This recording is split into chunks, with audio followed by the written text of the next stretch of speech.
గురుగారు, తులసి దళాలను ఏకాదశి ద్వాదశి తిథుల్లో కూడా కోయకూడదని చెప్తూ ఉంటారు కదా, నిజమేనా? అవునమ్మా, ఇందాక నేను ప్రస్తావించినట్లుగానే ఈ తులసి దళాలు ఏ తిథుల్లో ఏ రోజుల్లో కోయకూడదు మగవాళ్ళైనా సరే అంటే ఏకాదశి ద్వాదశి ఈ రెండు తిథుల్లోనూ కొయ్యకూడదు అని చెప్పారు. ఎందుకనంటే ఏకాదశి అనేటువంటిది తిథుల్లో విష్ణుమూర్తికి చాలా ఇష్టమైనటువంటి తిథిగా చెప్తారు. తులేకాదశి, భీష్మేకాదశి, ఇలాగా ప్రతి నెలలో వచ్చేటువంటి ఏకాదశులు విష్ణు ప్రీతికరాలు. అలాగే ద్వాదశులు అంటే ఏకాదశి నాడు ఉపవాసం ఉండి ద్వాదశి నాడు ఆ ఉపవాస విరమణ చేస్తూ ఉంటారు. అది కూడా విష్ణు ప్రీతికరమైనటువంటి రోజు. కాబట్టి తులసీమాత విష్ణువుకు సంతోషం కలిగించేటువంటి తల్లి. కాబట్టి ఆ తల్లిని ఎప్పుడు విష్ణు చింత పారాయణై ఉంటుంది ఆ తల్లి. అందువల్ల ఆవిడ యొక్క ఏకాగ్రతకి భంగం కలిగించకూడదు.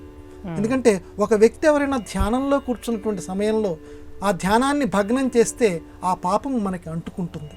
కాబట్టి ఏకాదశి ద్వాదశి తిథుల్లో మరింతగా తులసి ఇప్పటికీ కూడా విష్ణు చింత పారాయణై ఉంటుంది. కాబట్టి ఆ 2 రోజుల్లోనూ కొయ్యొద్దురా అబ్బాయి అని చెప్పారు.